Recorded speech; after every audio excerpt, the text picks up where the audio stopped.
Yo dog, Kenny Boucher here, Next Level Painting, hitting you up with another painting tutorial. So obviously it's Friday, the literal best of all days. Today we got something special, the continuation of the Necrons. The old Joker scheme that I've been known for, the greens, the purples, the chartreuses, the pinks.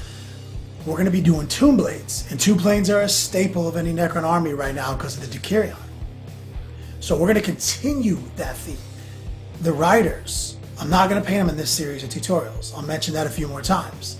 Because the Lich Guard, which you just saw last week and the week before, that's the same protocol. Follow the Lich Guard painting tutorial to paint the infantry that attach these bikes. And just like any next level painting project, you'll see that I'll leave certain things off for the airbrush.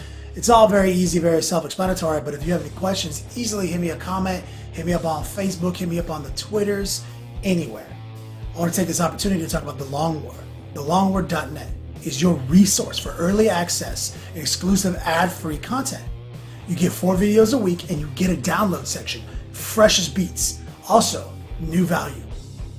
Secret Weapon Miniatures and Dice Head Games have combined forces, hooked us up with extra discounts. You get 6% off of all of Dice Head's merchandise and additional 6% off. Secret Weapon Miniatures is giving us 10% off. You can get those codes at thelongwar.net by signing up and becoming a member. Don't forget, Patreon is still a thing. I have my own personal crowdfunding page, Patreon.com/nextlevelpainting. It helps me bring hobby back by supplementing a little bit of my income.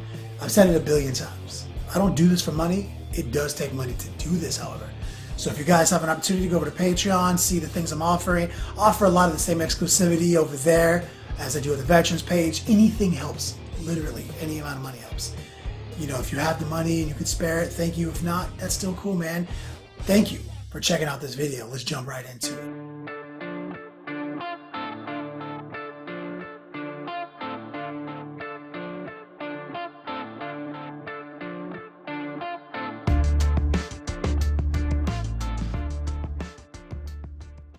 Let's do this thing. Necron Tomb Blades. Obviously, starting off with our favorite color scheme, the Joker, aka Philly, the Phillies, whatever. One of my best friends, Philly Paul, was the guy who actually got me started on this color scheme for his personal commission, and we've kind of just kept going with it over the years. I've used it in a lot of my personal armies, and now I've got multiple clients who are asking for it. So here we go. Start off with Iosin Green from the Privateer Press P3 formula line. One of my favorite colors. It's step one in how I create these neon greens. Iosin Green has pretty decent coverage. You're going to need to do a couple of light coats over black. It's especially since you water it down because it's not all airbrush ready paint.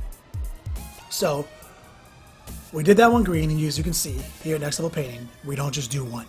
So I've got a total of 6 to do for this Decurion. I think it's the obligatory amount of units you have to do for the Decurion for the Necrons. And there they are. Got them double stick taped to the upside down Tupperware container. And here's the 6 tomb blades with none of those parts on them. They're all stripped down, no riders, anything. They're all base coated Iosin Green. And obviously we're going to jump right into Necrotite Green, which is the other part of this equation, which is also a P3 paint. Necrotite Green is one of the coolest, most electric greens in the business. I love this color. Can't say enough good things about it. So now we're going to start working the peaks. Top of that scorpion tail, you know, maybe the top of the gun turret. Kind of just go with your heart on this. Think about where the light would shine on it from the top, kind of around the sides. You don't have to overthink it because it is Necron, Xenos stuff. It could just be glowing. Who knows? It's just a fun color and it's a fun transition to work with. I love it. One of my other favorite things to do is mix a little yellow in with the Necrotite Green. It's one of the best ways to make green pop. Like, a lot of people make the mistake of adding whites to stuff. Like, if you can avoid it, avoid it. It makes things look awful. Find another color, another way to brighten the base color. So we use Moon Yellow from Vallejo. You can also use like Flash Kids Yellow from GW. It's kind of in that vein of colors. It's a great color. Mix it in with the green, with that Necrotite Green, a little 50-50, and just kind of accentuate the highlights you've laid down. It's how you make things look electric and not pastel and boring.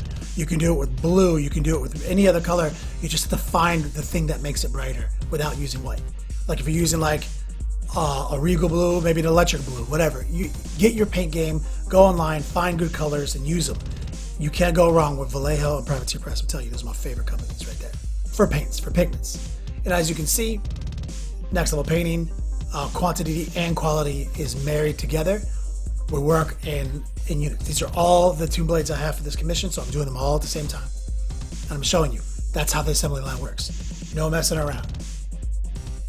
Once we get all these guys, with their yellows and their super bright greens, we can start moving on to some of the more advanced stuff.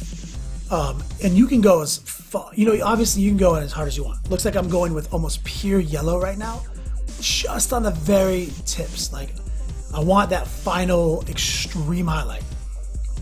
I don't know why I do certain things. I just know what I like. Like, I like to paint things in a way that's like fantastic to me. Not like I necessarily don't like employ realism in some of these techniques.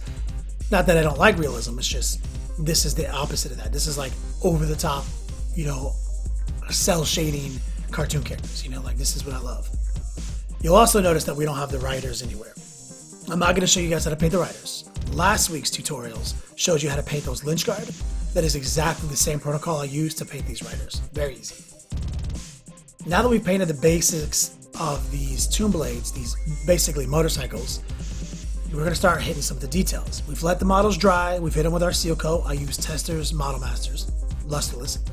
I'm going in with our neutral gray. This is just Vallejo gray. Pretty basic. It's an air color. I paint with a lot of the air colors. A lot of the air colors have really good coverage. Some of them don't.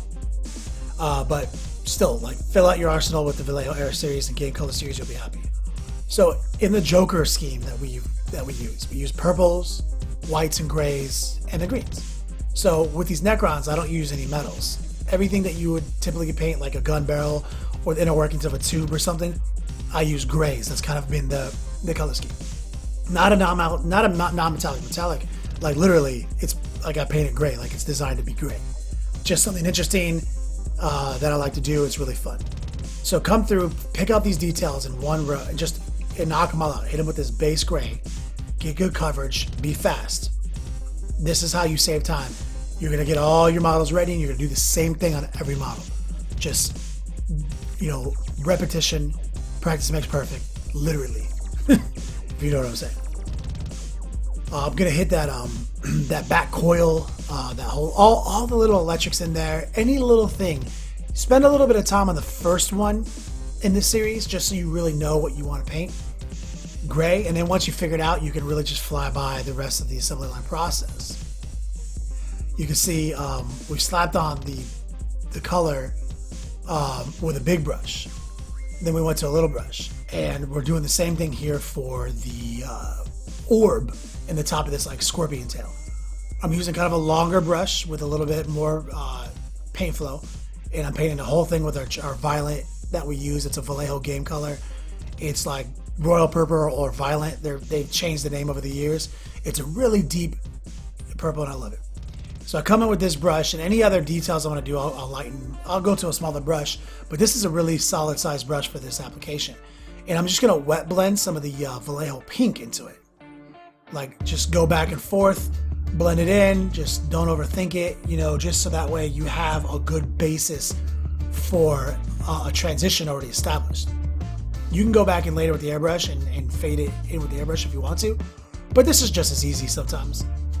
As you can see, you have a pretty good solid transition. You can see where it blends in from light to dark. Pretty easy stuff. Now let's pick out the rest of the violets, the rest of the purples. Those interesting little like Necron symbols, I go through and I paint those purple or some other contrasting color. I've chosen to paint them purple on the Tomb Blades.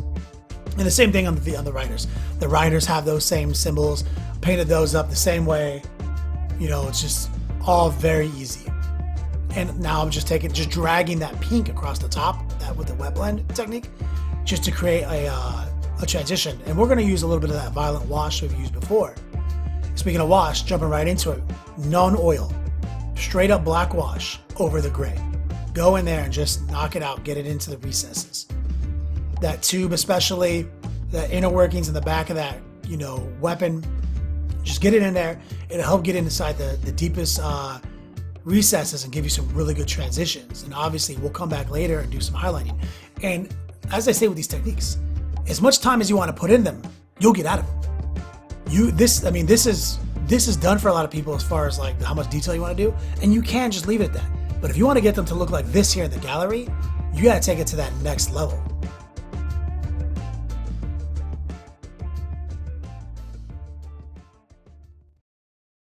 Thanks for checking out that video. Don't forget, I've got tons of other tutorials in the archives, and I do this every week for free. If you're looking for an ad-free experience, check out thelongwar.net. All these videos come out a week early with exclusive access and exclusive downloads and ad-free. Also, check out my best friend Rob Bear at Spiky Bits, and of course the Long War YouTube channel for all the freshest battle reports. Thanks for watching.